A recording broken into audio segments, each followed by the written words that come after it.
नमस्कार, मैं अदीबा हिंदुस्तानी। आप देख रहे हैं आज शहर में समाचार। बिजनौर में पत्नी को उसके प्रेमी से नहीं मिलने देता था पति, तो पत्नी ने पति की हत्या की रची साजिश।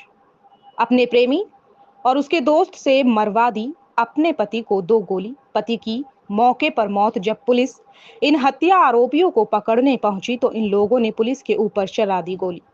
एक सिपाही के हाथ में लगी गोली, जिसे देख पुलिस ने दिया जवाब और प्रेमी मेहरबान को गोली मार के कर दिया लंगड़ा। गिरफ्तार होने के बाद प्रेमी के मुंह से एक ही आवाज, माफ कर दो, माफ कर दो। बता दें कि बिजनौर में मोहब्बत जब हदें पार कर जाए तो वह खून का रिश्ता भी काट देती है। ऐसा ही खौफनाक मामला सामने आया है किरतपुर में, जहां एक पत्नी ने अपने प्रेमी और उसके दोस्त के साथ मिलकर अपने ही पति की बेरहमी से हत्या कर दी। मृतक मोहम्मद फारूक उम्र 30 वर्ष किरतपुर के मोहल्ला अंसारियान रहमत मस्जिद के पास का निवासी था। पुलिस को गांव बुड़गरी के जंगल में उसकी गोली लगी लाश मिली। पुलिस जांच में पता चला कि मृतक को नजदीक से 2 गोलियां मारी गई थी और बाद में पत्थरों से सिर कुचलकर उसकी पहचान मिटाने की कोशिश की गई। पूछताछ में गिरफ्तार प्रेमी मेहरबान पुत्र एहसान और उसका दोस्त उमर पुत्र जुल्फिकार ने जो बताया, उसने रिश्तों की सारी हदें तोड़ दी। मृतक फारूक की पत्नी अमरीन पिछले 5 सालों से मेहरबान से प्रेम संबंध में थी। ये बात फारूक को पता चल चुकी थी, जिससे घर में रोज झगड़े होते थे।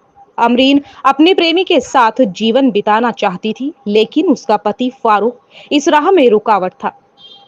28 अप्रैल 2025 को अमरीन ने अपने प्रेमी मेहरबान और उसके साथी उमर के साथ मिलकर अपने पति फारूक की हत्या की साजिश रची, जिसके बाद फारूक को बियर पिलाने के बहाने मेहरबान और उमर जंगल में लेकर गए और वहां फारूक को पीछे से 2 गोलियां मार दी।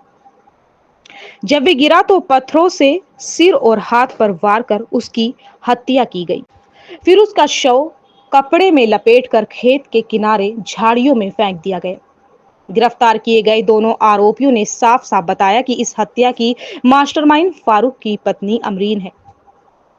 चांदपुर से editor in chief Irfan Ansari की खास रिपोर्ट। जिस तरह इन्होंने मेरे चाचू को मारा है, उनके 5 गोलियां मारी, उनकी गर्दन की हड्डी तक तोड़ दी एज ए पोस्टमार्टम रिपोर्ट जो कहती है। इतनी बेरहमी से इन्होंने मारा है एक औरत होके। तो इनको बस इतनी सजा मिलनी चाहिए कि आगे का कोई भी लेडी इस तरह से किसी के लड़के के साथ ना करे, किसी के घर का चिराग ना बुझाए। हमने से पहले 10 बार सोचे। बस थाना किरतपुर क्षेत्र में कल शाम एक हत्या की सूचना प्राप्त हुई थी, जिसमें मृतक का नाम फारूक था और वो किरतपुर का रहने वाला था। पुलिस ने इस संबंध में तत्परता से कार्रवाई करते हुए 2 अभियुक्तों को मुठभेड़ के दौरान गिरफ्तार किया है। इसमें एक अभियुक्त मेहरबान, जिसको जो पुलिस मुठभेड़ के दौरान गोली लगने से घायल हुआ है, इसको जिला अस्पताल उपचार हेतु भेजा गया है। एक अन्य अभियुक्त उमर को भी गिरफ्तार किया गया है। अभियुक्तगणों के कब्जे से तमंचे और कार्ट्रिजेस बरामद हुए। साथ ही मृतक की मोटरसाइकिल, मोबाइल फोन और एक पीले धातु की अंगूठी बरामद हुई है, जो बताया जा रहा है कि मृतक की पत्नी ने अभियुक्त मेहरबान को दी थी। पूछताछ पर इन्होंने बताया कि जो मेहरबान था, इसका मृतक की पत्नी से करीब 5 साल से संपर्क में था और इस बात का शक मृतक को था, इसलिए वो उसकी पत्नी को रोकता था। तो पत्नी और ये 2 अभियुक्त इन्होंने साथ में मिलकर योजना बनाकर इस घटना को अंजाम दिया है। इसमें दोनों व्यक्ति उसको बियर पिलाने के बहाने जंगल में लेके गए और जहां उसकी गोली मारकर हत्या कर दी गई थी। इस संबंध में पत्नी से भी पूछताछ करके अग्रिम वैधानिक कार्रवाई की जाएगी।